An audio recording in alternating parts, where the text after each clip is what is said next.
하는 조직이 있습니다. 국회에서 투표를 해가지고 얘네들 거의 무력화시켰어요. 무력화시키니까 이제 즉각 시위가 일어났거든요. 우크라이나 실제 통제한 사람이 젤렌스키가 아니고 꼭 똑같은 거죠. 아울러 러시아군 전사자 수가 최소 22만 명을 돌파했다는 보도도 나오는데 부상자를 5배를 더하면은 60만 명이 이제 부상을 입었다 볼 수 있죠. 경제 문제는 지금 7월달뿐만 아니고 6월달도 감소를 했어요. 독일의 재무장 이미 결정됐습니다. 자동차 같은 것도 안 되니까 자동차 공장을 무기 생산 공장으로 바꿨어요. 외부로 돌리기만 하면 이제 전쟁이 되는 거죠.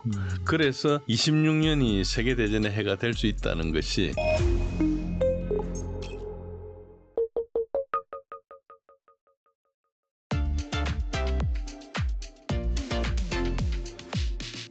그리고 최근 우크라이나에서 대규모 반정부 시위가 열리는 등 젤런스키 대통령이 정치적 위기를 맞고 있습니다. 네. 이 젤런스키 정부의 부패 혐의가 불거진 모습인데 어떤 상황인가요? 예, 이건 약간 관제 비슷한 건데요. 관제까지는 아니고요. 네네. 그 7월 중순에 젤렌스키가 엄청나게 그 좋은 상태에 있었어요. 유럽 지도자들한테 우크라이나 재건회의 가가지고 기립박수도 받고 뭐 여러 가지 이제 독일에서 패트리어트도 지원하겠다 그러고 그래서 이제 젤렌스키가 자기를 위해서 싸우는 사람을 대고 이렇게 이제 입지가 강화돼가지고 이걸 가지고 국내에서도 권력을 공고히 할 수 있는 기회였거든요.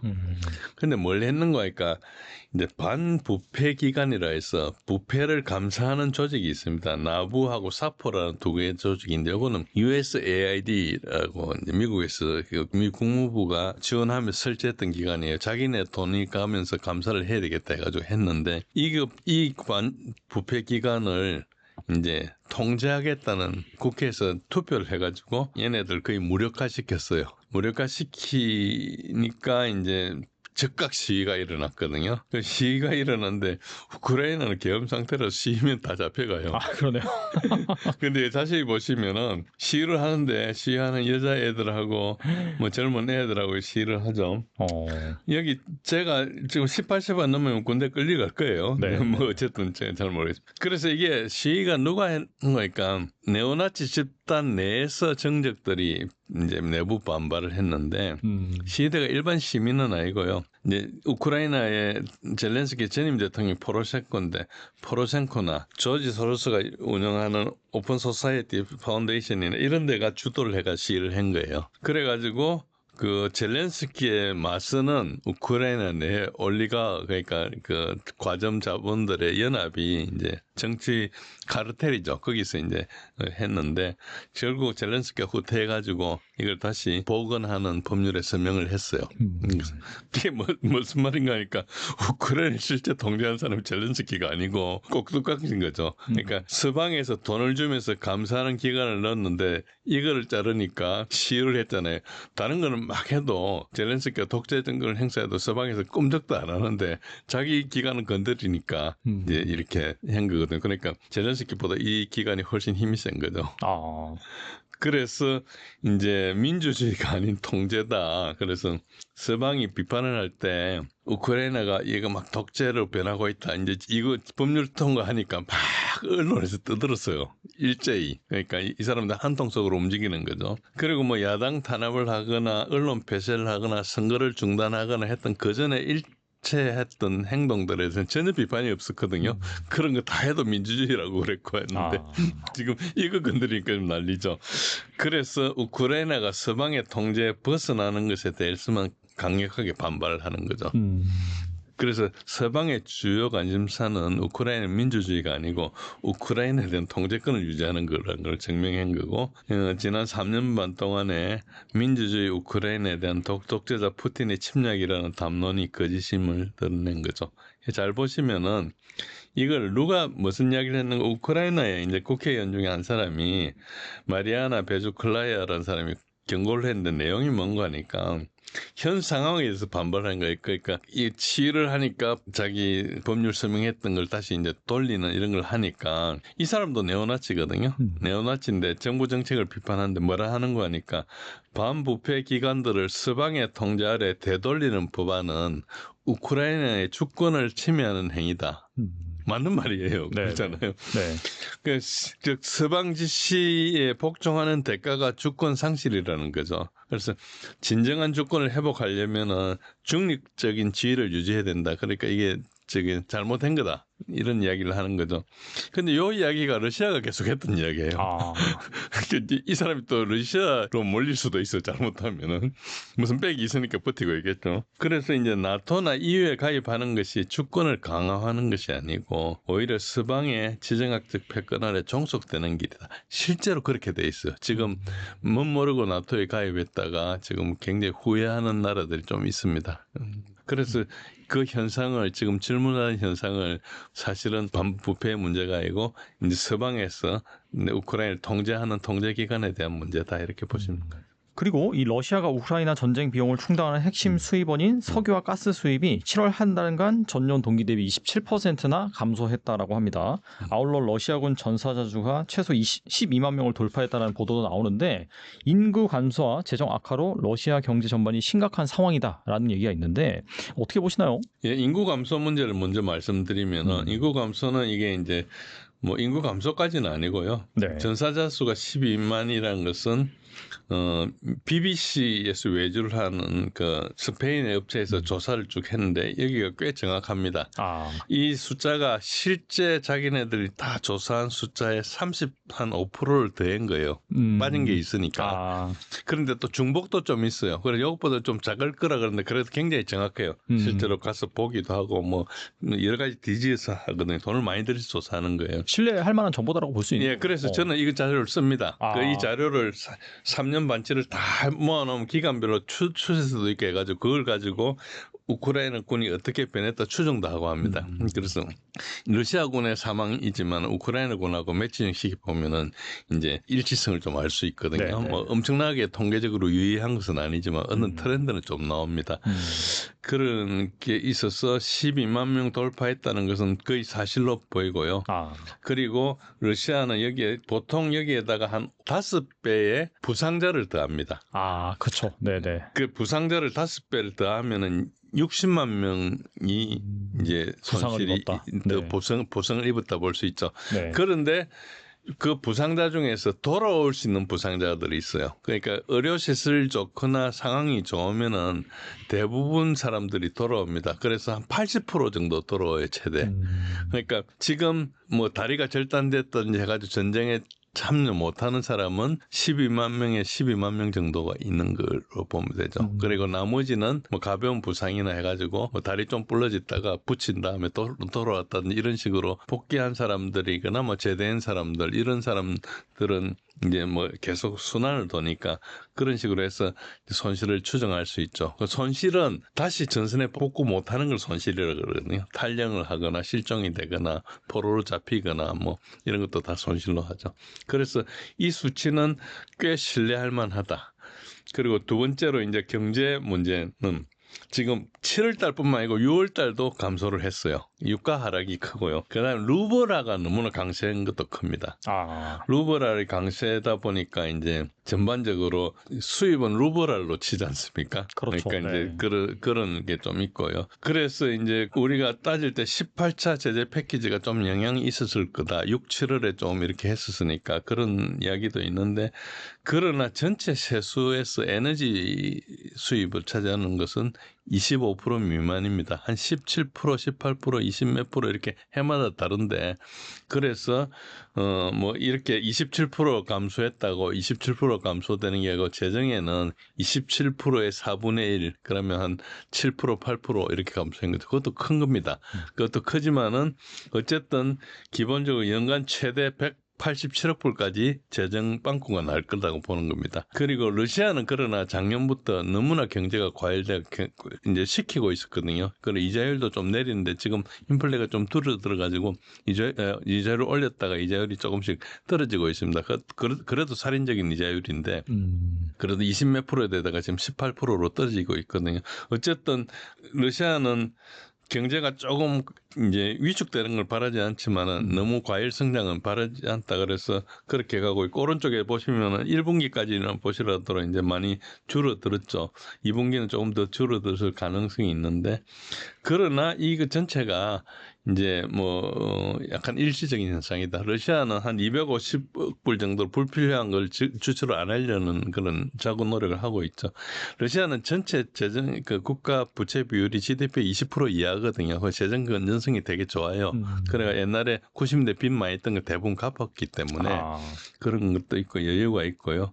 그다음에 나중에 뭐 그 제재가 풀리고 하면 옛날에 뭐 3천억 불 맡기는 거 찾고 할 거 아닙니까? 그래서 러시아 재정은 크게 문제가 없다고 보는 건데 어쨌든 그래도 잘 나가다가 지금 좀 싫은 건 있죠. 그런데 원래도 그 경제 성장 실질 인플레 다 제외하고 실제 경제 성장 예상치가 0.9%에서 2.5% 정도 범위에 있거든요. 그러니까 한 1.5% 정도는 되겠죠. 아무리 봐도 뭐 그 정도로 보면 될 걸로 보입니다. 한편 영국의 파이낸셜 타임즈는 최근 러시아가 러우 전쟁에서 구형 무기를 모두 소진한 후부터는 신규 무기를 비축하는 데 공을 들이는 전략을 펼치고 있다라는 얘기가 나오고 있습니다.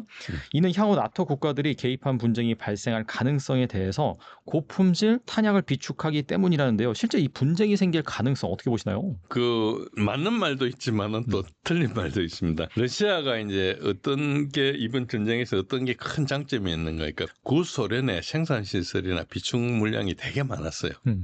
그래서 생산 설비와 비축량이 그대로 있는데 나토나 유럽이나 다른 나라들은 미국도 그 설비를 많이 줄여버렸죠.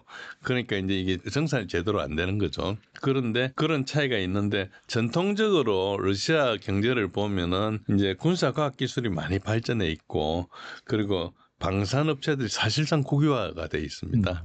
그러니까 서방의 업체들은 그걸 수익을 남기가 주식에 서로 이렇게 하는데 반해서 여기는 약간 국가에서 보존해주고 하는 거고 그리고 러시아 경제가 서방 경제에 비해서 특히 소비재 계통이 되게 약하거든요. 예를 들어 자동차 같은 것도 우리나라가 들어가지 않습니까? 공산품이 별로 없죠. 네, 그게 약한 대신에 이제 이런 관련된 우주라든지 과학기술 이건 되게 발달해 있어요. 그렇죠. 그러니까 우수한 인재들 그쪽으로 가는 거죠.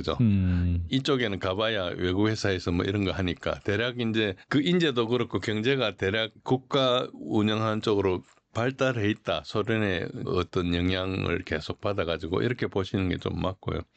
그러니까 이제 그 전쟁을 하면서 비축량은 당연히 소모를 했겠죠.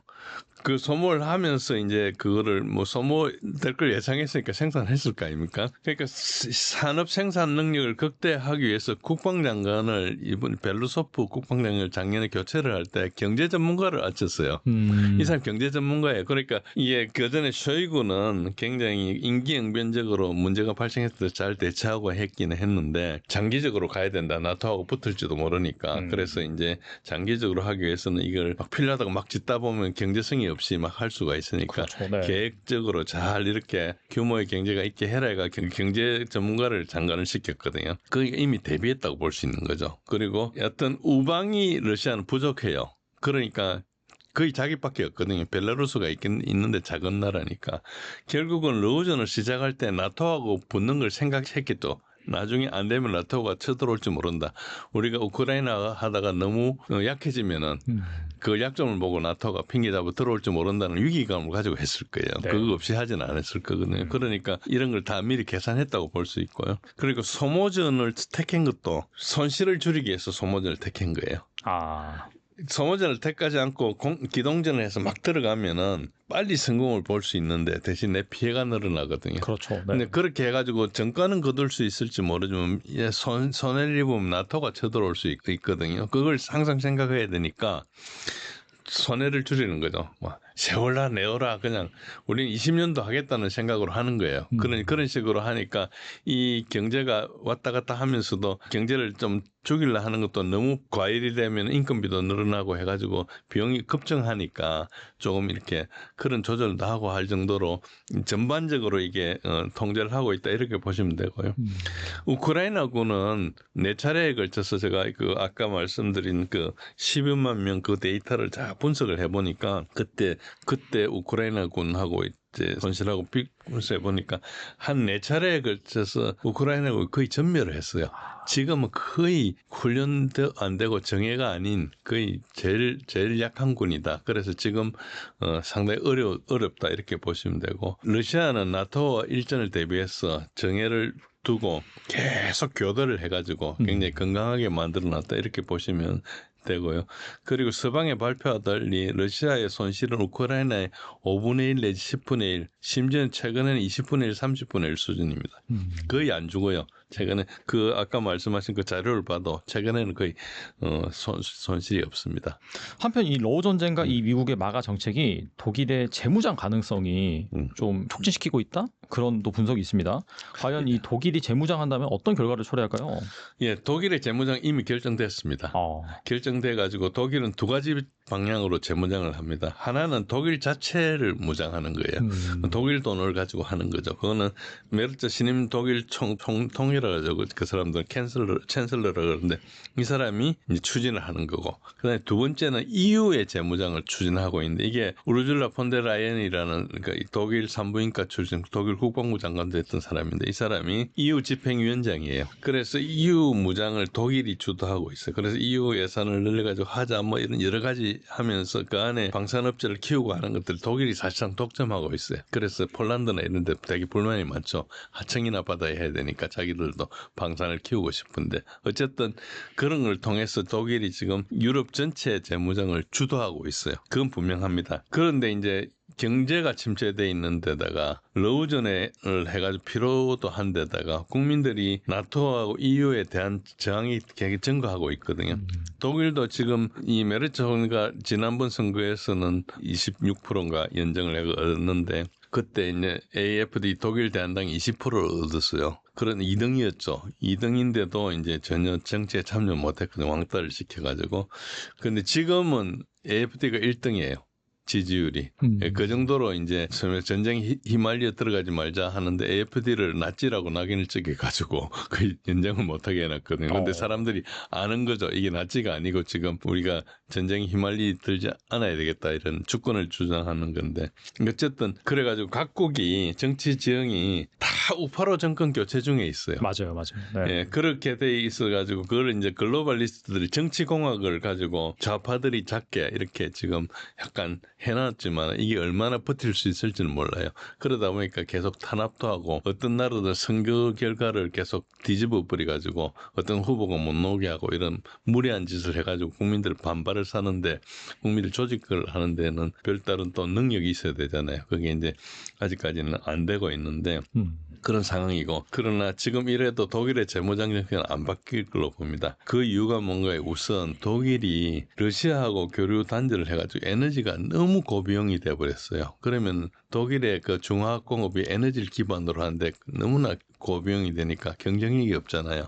그러니까 결국은 산업 경쟁이 약화돼가지고 공장들 뜯어가 미국이나 중국으로 옮기고 있거든요. 그럼 독일에 남은 사람들 실업자가 계속 늘어나는 거죠. 우선 이제는 따라가겠지만은 그 외에 보통 사람들은 이제 남아 있는 거죠. 그러니까 독일에는 능력 없고 실업자들이 넘치게 되는 상황이 오고 그리고 메르켈이 이민을 잔뜩 받아가지고 이민자도 많고 그러니까 이게 사회 불만 세력이 되게 많은 거예요. 그런 상황에다가 에너지 자체가 대체 에너지 뭐 탈원전 녹색당이 이렇게 막 연정하면서 하다가 보니까 원전이 하나도 없거든요. 그러니까 이게 에너지 이 위기를 그대로 직격탄을 맞는 거예요. 그래가지고 이제 물론 독일이 돈은 제일 많죠. 그렇지만 어쨌든 이런 것들 때문에 대부분 힘든 데다가 자동차 같은 것도 안 되니까 자동차 공장을 무기 생산 공장으로 바꿨어요. 폭스바겐 아우디가 그 동의를 했거든요. 그러니까 이게 이미 지금 셋업을 한 거예요. 생산 능력을 막 늘리고 있는 단계에. 그래서 근데 청년 실업이나 이런 게 생기면 사회 불만 계층이 누굽니까? 군대 가야 될 사람들이잖아요. 전쟁을 일으키면 되는 거예요. 그러니까 되게 좀 잔인한 이야기지만은 그럼 정치가 그렇게 굴러가고 있는 거예요. 그래서 지금 독일에서는 거의 그 히틀러 나올 시절 비슷하게 사회가 돌아가고 있고 통제를 많이 탄압을 하고 불만을 자꾸 이제 통제를 하고 있죠. 그걸 외부로 돌리기만 하면 이제 전쟁이 되는 거죠. 그래서 26년이 세계대전의 해가 될 수 있다는 것이 뭐 그렇게 될지 않을지 모르지만 그 정도로 위험 수위가 높다. 그런데 독일이 그렇게 해봐야 핵무기를 가진 러시아한테 안 될 거 아닙니까? 그러니까 이제 이게 전쟁을 하면 해가지고 뭐 군수산업을 살리는 건 할 수 있을지 모르지만은 자체가 게임이 안 되는 거죠. 그런 문제에 있습니다. 그래서 이게 어떻게 굴러갈지 이걸 누가 생각하는지 이 부분을 머리로 쫓아가기 힘들 정도로 약간 어리석은 걸 하고 있는 것 같아요. 네, 오늘 나와주셔서 정말 좋은 말씀 많이 해주셨는데 끝으로 이 영상을 보고 계신 분들을 위해서 한 말씀만 부탁드립니다. 예, 지난달에 이어서 뭐 태국하고 러우전에 대해서 말씀드렸는데 알래스카 정상회담으로 드디어 이제 협상에 의한 종전을 좀 기대하게 되었습니다. 어쨌든 미국이 러시아의 요구를 들어준 모양새이기는 하지만은 우크라이나 유럽의 결정이 남아 있고 또 엄밀히 보면 이게 미국이 러시아가 군비 경쟁에서 패배가 사실상 항복선언이나 마찬가지입니다. 그런데 외교적으로 잘 포장을 해가지고 마치 지금 전쟁을 하고 있는 러시아가 미국하고가 뭐 약간 새로운 장을 여는 것처럼 하고 있는데 그 정도로 이제 러시아가 나이스하게 하고 있다 이런 식이고요. 굴욕을 안 주는 거죠. 전혀 굴욕을 주면 언젠가 다시 자기네들 맞을 거니까. 우크라이나는 지금 항복을 할 시점을 초과한 상태예요. 그래서 저는 이대로 가면 11월 버티기 힘들다 생각하는데 우크라이나하고 유럽의 합리적인 결정이 기대됩니다. 뭐 그렇지 않으면 전쟁을 해야 되는데 뭐 지금 그 사람들의 선택에 달려 있기 때문에 어떻게 될지 잘 모르겠습니다. 어쨌든 그렇고요.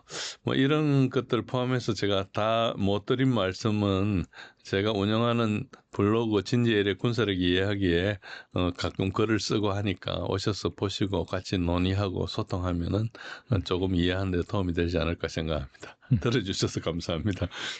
네, 꼭 지나고 나면 교수님의 말씀하신 부분이 현실로 또 다가오는 경우가 많았는데 이번 또 휴전 협상 같은 경우에도 교수님께서 말씀하신 포인트를 잘 짚고 왜냐하면 언론 같은 경우에는 또 한쪽으로 치우쳐질 수 있으니까 그런 중심을 잘 잡고 여러분들이 이 러우 전쟁을 이해하시면서 추후에는 또 어디에서 전쟁이 일어날지 그 부분을 같이 고민해 보시면 좋을 것 같고 그런 관점에서 이 진제일의 군사력 이해하기 꼭 방문해 주시면 좋을 것 같습니다. 네, 지금까지 진제일 교수님 나와주셔서 감사합니다. 네, 고맙습니다.